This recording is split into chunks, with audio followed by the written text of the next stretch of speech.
Welcome back to Bisexual Killjoy, the place where we know bisexuality isn't a phase, it's a phenomenon. And I'm Bailey, and this is... Lynn. Today's episode is titled, Do I Exist? Bi-Erasure and Discrimination. Now, for those of us who know what bi-erasure is, for those of us who don't, we're going to get into it. Before we dig in, Bailey, I have a question.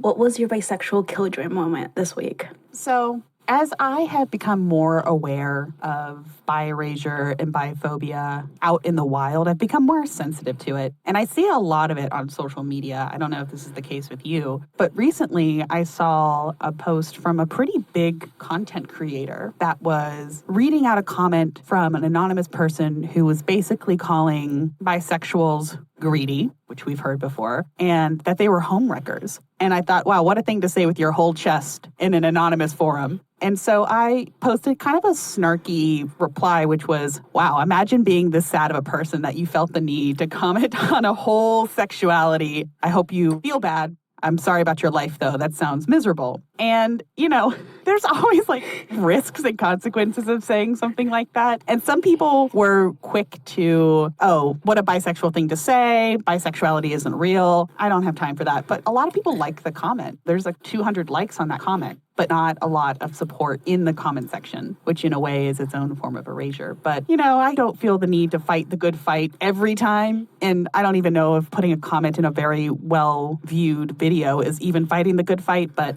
God, sometimes I'm just fucking salty and have something to say. Do you know what I mean? Like, you've seen this, right? I have, and I do think that it is part about fighting the good fight, because I think that in the same way that people responded to your comment and were saying all of these things, and sometimes you don't want to keep up this strange argument that's going nowhere. I feel like a lot of people who passed that comment may have felt that way, and I think that liking your comment, standing up and being the bisexual killjoy and claiming that kind of virtual space is a kind of counter space. I think that by them liking it, it gives them their own validation of like, yeah, you know, somebody said it, it's not just me, we're moving on. And that's powerful, I think. Yeah, I'll take it where I can get it. For listeners here who are bi+, I'm not going to say 100% because what is 100% of anything, but have very likely experienced bisexual erasure at one point in their life. But for those of you listening who aren't bi+, who are allies or people who want to learn about bisexuality, or my mom, hi mom, this is probably a really new concept.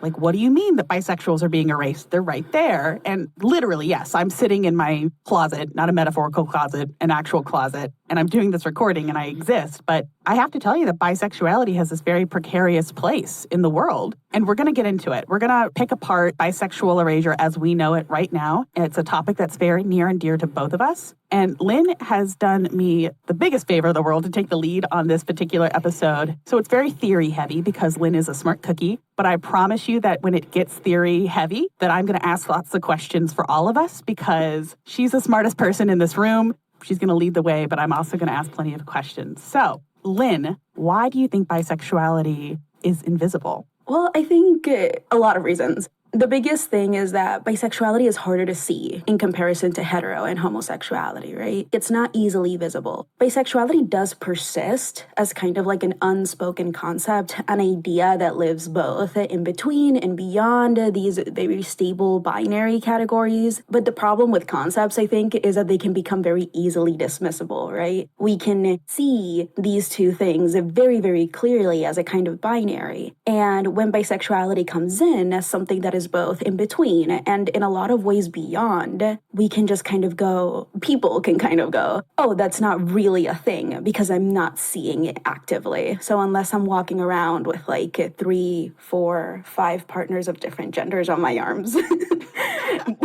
can get really complicated. I mean, but that is the expectation is that bisexuals are promiscuous in that way, where all of us are just rolling around in these polycule gangs, which some of us are, but not all of us. Let's go back to concepts. You said that bisexuality is this concept that can be dismissed, but you and I, we're not concepts, we're people, right? And we can talk about theory for the rest of the episode for as long as you want to, I promise. But can we bring it down to the personal level? Like, what does it mean to be erased as a person? Lynn, when do you as a person feel invisible? To bring it like super into what it means to feel invisible, like I think that I feel invisible in a lot of ways for a lot of reasons. Like I'm short and people literally run into me. I cannot tell you the amount of times that happens and they don't even bother to say sorry. People will just look over my head and it's like I don't exist. I am a person of color and I'm often read as a woman. The amount of times that I get talked over, this is just a part of my daily life, my daily experiences. I've had to just kind of deal with it in a way. In proper academic fashion, I feel really invisible in the classroom.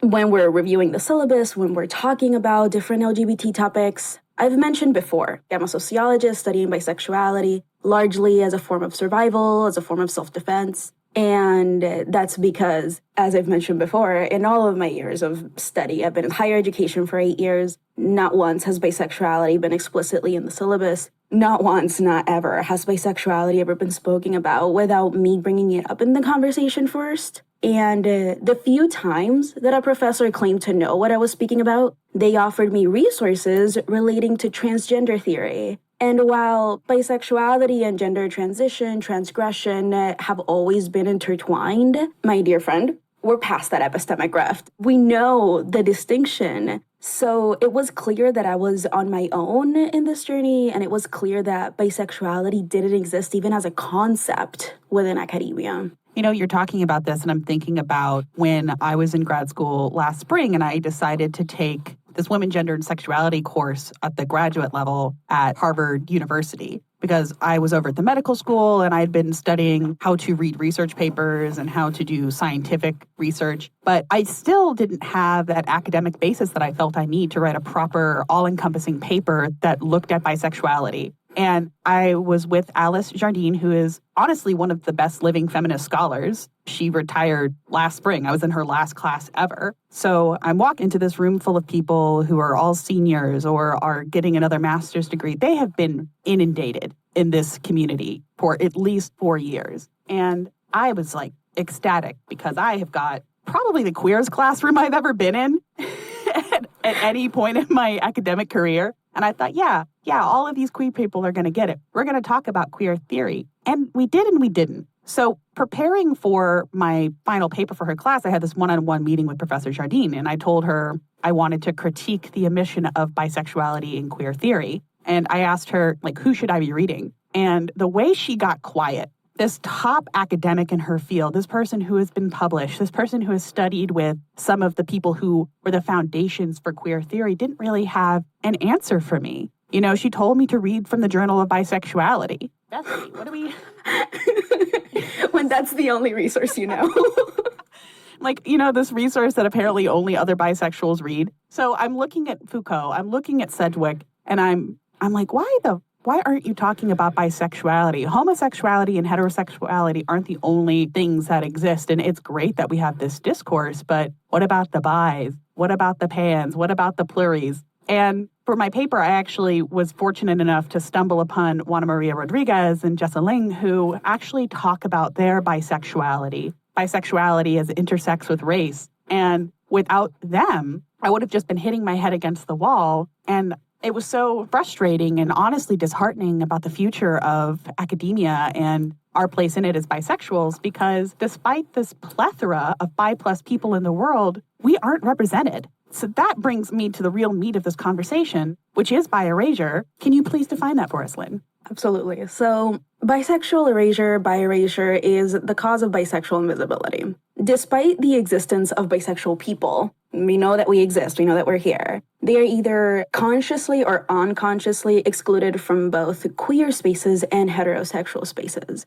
And, for argument's sake, we could potentially make the argument that bisexuals and bisexual people are invisible because they don't exist. There are a lot of things that you don't see, not because that they're erased, but because they just don't exist. They aren't real.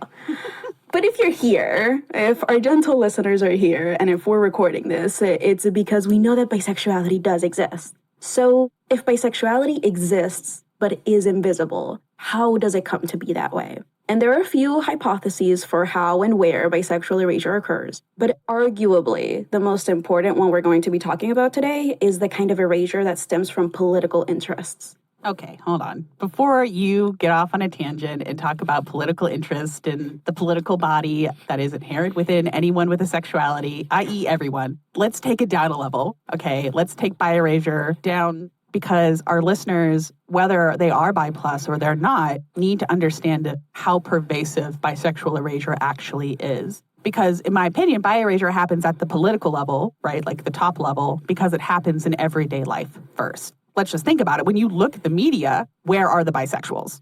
Where are they? They're either missing, out cheating, or doing something super sinister, like Frank Underwood or Jennifer Check in Jennifer's Body. And so, like, we're murderers. When you look at LGBT spaces, despite the B being very prominent right there in the first 4 letters of that alphabet, it's so rare to find us. When you look at your classes, bisexuality isn't even talked about. You just said that. I just said that. When you look at social media, you see bi-erasure, or at worst, vocal biphobia. If you don't have a queer friend group, you might not even have any bi+ friends. I didn't have any bi+ friends. I didn't think so until I moved to Boston. I moved into this intentional community, and lo and behold, I had happened to cluster with a shit ton of bisexuals.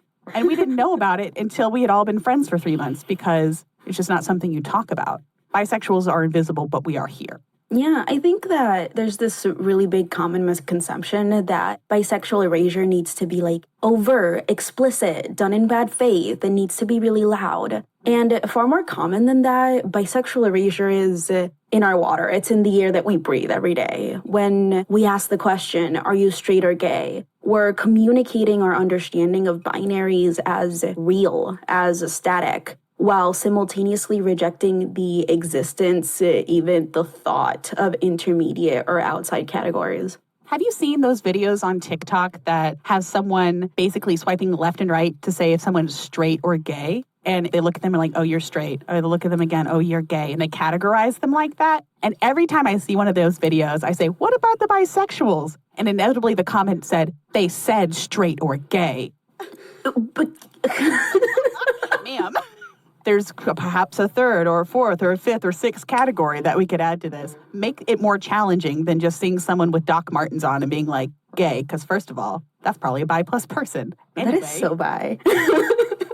Have you seen those videos, or am I just on the wrong side of social media? I'm not on TikTok with any kind of regularity, so I haven't, but it does remind me of those Jubilee videos. It's very binary-esque. It just reminds me of like kindergarten tests where something is either this or that. Like, I thought we were adults. Yeah. Well, I mean, that's up for debate, but I'm kind of curious, why do you think the rejection happens in the first place? I think it starts with the refusal to acknowledge bisexuality as a possibility in the first place. This kind of class erasure, this erasure of the very category, is when bisexuality itself as a category is erased. Think of all the times those around you have said, bisexual? That's made up. Everyone chooses a side. Or the usual, there's no such thing as bisexuality. It's a myth. At first, my note was to say I like the idea of being considered a mythical creature, but then I thought, oh no, bisexuals are considered mythical creatures. We're called unicorns, right? On dating apps, we're the unicorn for that adventurous couple who wants to get a 3rd body in the bed. So while in theory I like to be thought of as a mythical creature because it gives me an inherent power and mystery, I'm not a unicorn. Stop trying to hunt me. Precisely. Yeah, like it's all fun and games until like we start being hunted individually. And that's a really curious thing because that's another level where erasure happens. Individual erasure is, in a way, the next step. Once bisexuality is vaguely known as a category, that doesn't mean that it's become accepted. In fact, it's a lot more likely that those around you are going to think that it's most unacceptable for you to be bi. And to all of our gentle listeners, stop me if you've heard this one. I know that being bisexual is all the rage these days, but I know you, and you can't be bi. Stop. Stop you. I've absolutely heard something like that before. Go ahead. Individual erasure is when someone broadly acknowledges bisexuality as a category. It can exist in the abstract, but they actively erase a specific person's bisexual desire. I find it happens most commonly when coming out to a parent or a friend that's monosexual, and they're actively trying to affirm that you do have a preference, in fact, you just don't know it. Yeah, and I know a lot of the bi+ women and femme presenting people that I have spoken to in my interviews and casual conversation have told me that they experience this particular type of erasure the most if they are in a straight facing relationship. And it's something to the effect of, oh, you're bi, but you're married to a man, so I guess it doesn't really matter. Oh, Christ. And the next step after our lovely individual erasure is delegitimation, which I really think is the most ironic one. All right, you're going to have to define delegitimation. You got it the first time, and I didn't. What is it?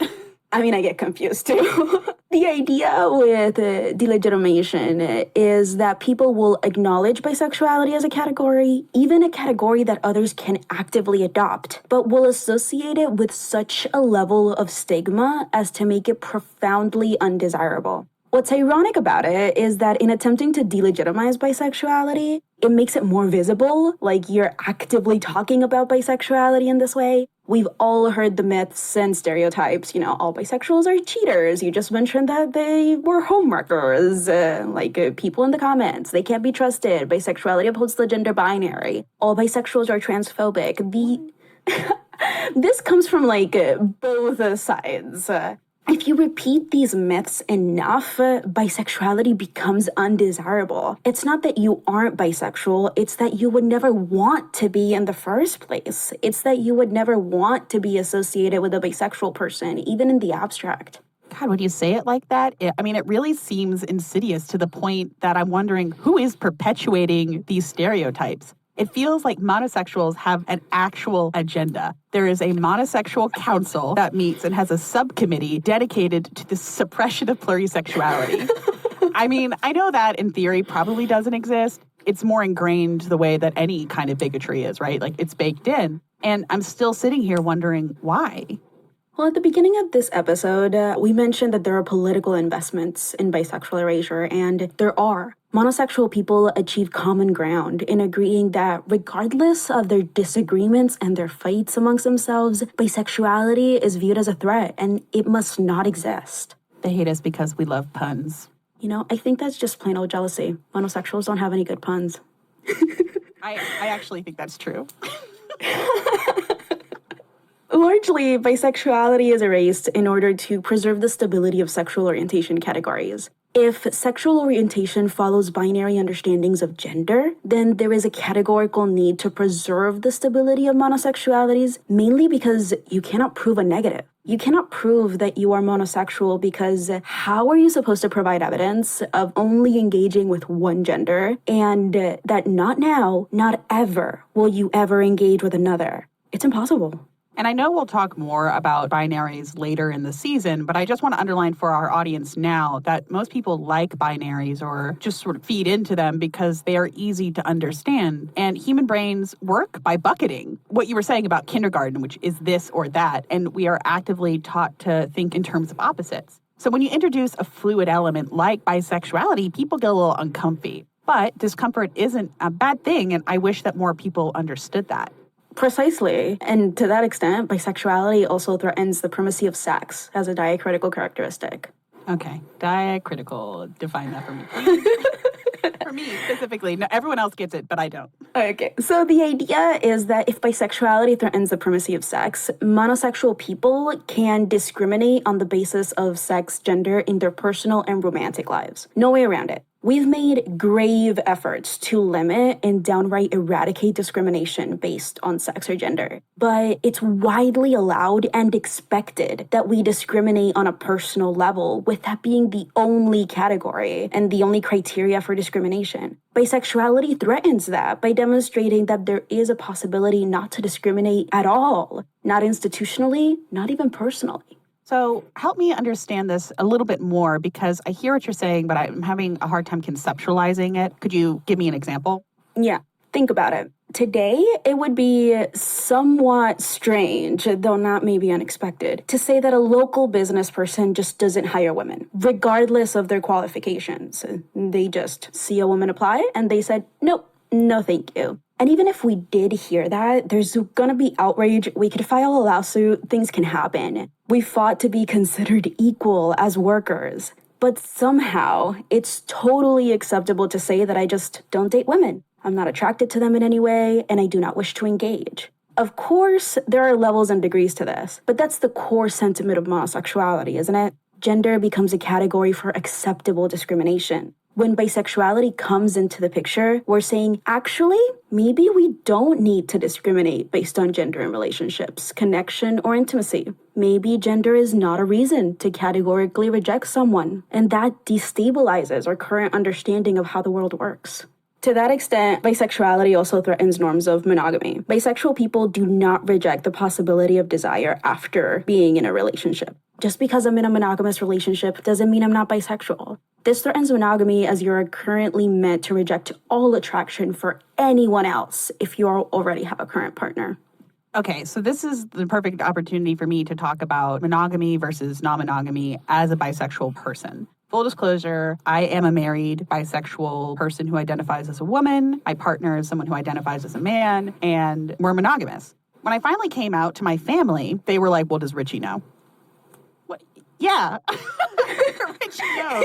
Are the two of you, like, exclusive? Yes, we're exclusive. We agreed to have a The thing he asked me on our second date, we just had a really nice dinner. We're sitting in his car. We had just kissed, and he's like, so let's talk about some things. I'm like, okay, boundaries. He asked me, are you monogamous or polyamorous? And I'm like, that's a weird question to ask someone on the second date, but I really respect your enthusiasm and your worth right now. And I'm like, I'm monogamous. He said, cool. I am also. Would you like to be in an exclusive monogamous relationship with me? That is verbatim. That is not me. I love that. I love that so much. And so it's like, yes, of course, I would like that. But there's a stereotype that all bi+ people are therefore polyamorous, and that is the only way that their bisexuality will be validated, is if they have multiple partners of multiple genders. And there are bi+ people who have that model, and then there are monogamous bi+ people who it's just them and their partner. And I think because of that, when you are a monogamous bi+ person in a relationship, your status or your identity is more likely to be erased because people put you in a category that is, oh, Bailey is a woman married to a man, therefore she is a straight woman only. Precisely. How is your relationship model set up? If you don't mind my asking, you can also tell me that.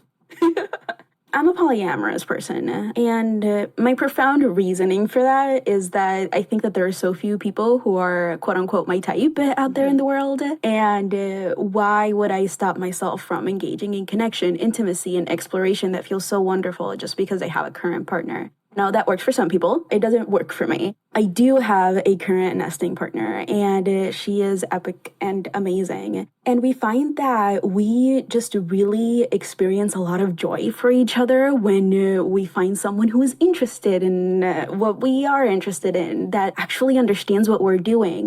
Me and my partner were both academics. We both love to do research, and we both love to talk about just the nitty-gritty of the problems of the world. And it's hard to find people who get excited for that. Mm-hmm. So whenever we find people, it's like, oh my God, I'm so happy for you that you get to talk about this with more than just me, because we both have ADHD. We both want to keep talking about it. And it's fun to the extent that I can actively say that I'm bisexual, say that I'm plurisexual. But what I have found is that the monogamous presumption still surrounds me quite a lot. I can actively say I'm bisexual, and nobody's going to equate that around, at least around me. Nobody has been equating that to you're polyamorous. So having to come out constantly as a bisexual person and a polyamorous person, and being on guard for those around me who are in relationships to not be accused of homewrecking or to not be accused of something, it's a lot to navigate, I think. That said, dating apps make it a little bit easier. Not a ton, but a little. It's like the only nice thing I've heard is said about a dating app in a year. I think it's good that you and I have these different perspectives on it, because we're like living examples of the fluid nature of bi+ness. You know what I mean? Yeah, absolutely. And to that extent, if we can be this fluid out in the world, can we exist in a world that is ruled by binaries if we are determined to stay in our fluid, ever-changing state?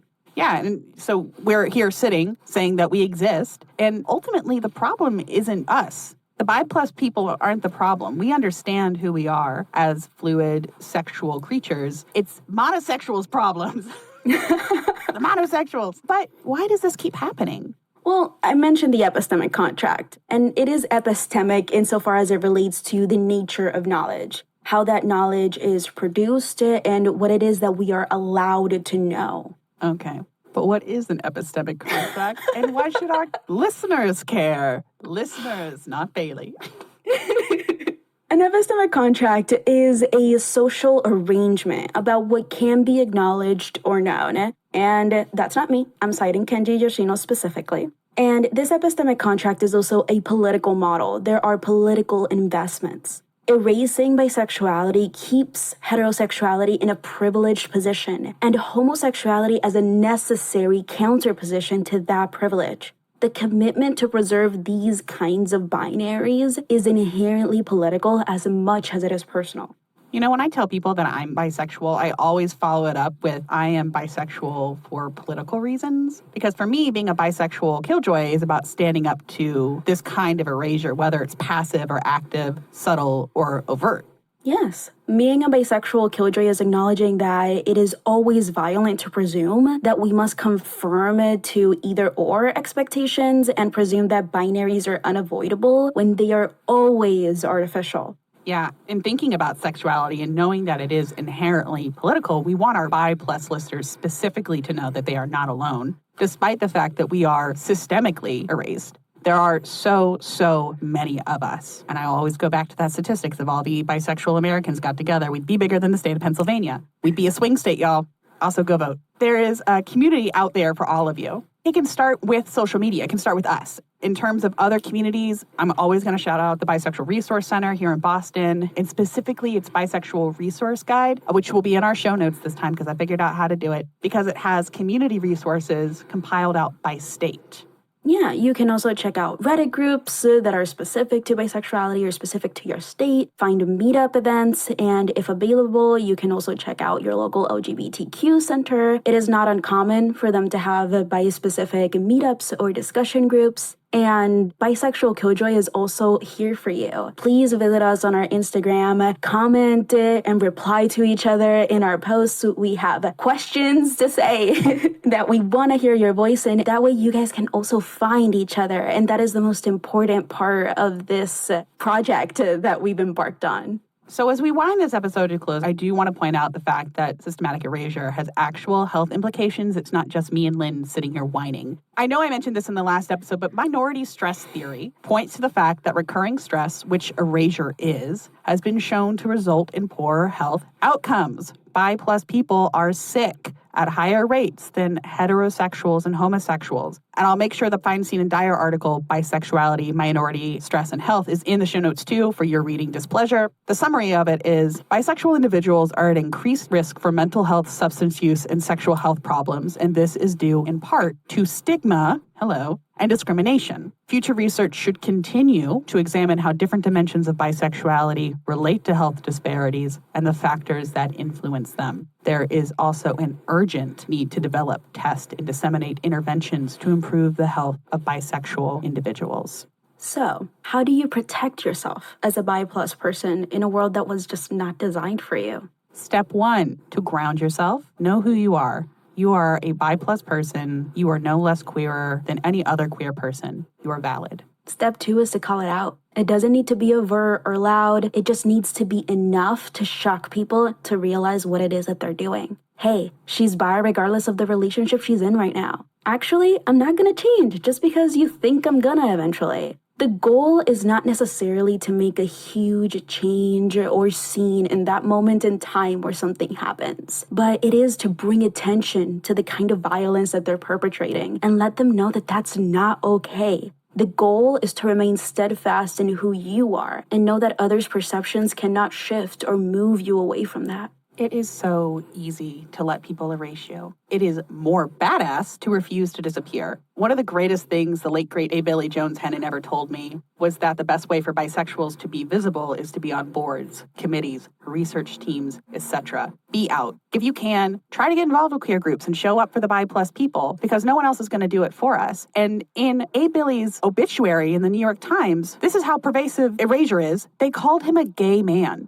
They called A. Billy Jones Hennon a gay man in the New York Times when he was vocally a bisexual man his entire life. It can happen at every level, and don't let people erase you just because they don't understand it. It's always important to come out, be out, and stay out. In big or small ways, your visibility is always a political action of resistance and community. So thank you for tuning in to Bisexual Killjoy this week, where we know that bisexuality isn't a phase, it's a phenomenon. We are so excited for the rest of this season. Releases will be every other Wednesday through June, so we can take off some time this summer and plan an even better season 2. To support our work, follow us on Instagram, rate our podcast, preferably 5 stars, so more people can find us. And we want to hear from you. You can share your stories with us on Instagram, or you can email us via bisexualkilljoy@gmail.com. Until then, keep being a bisexual killjoy. Stay bisexual and stay strong.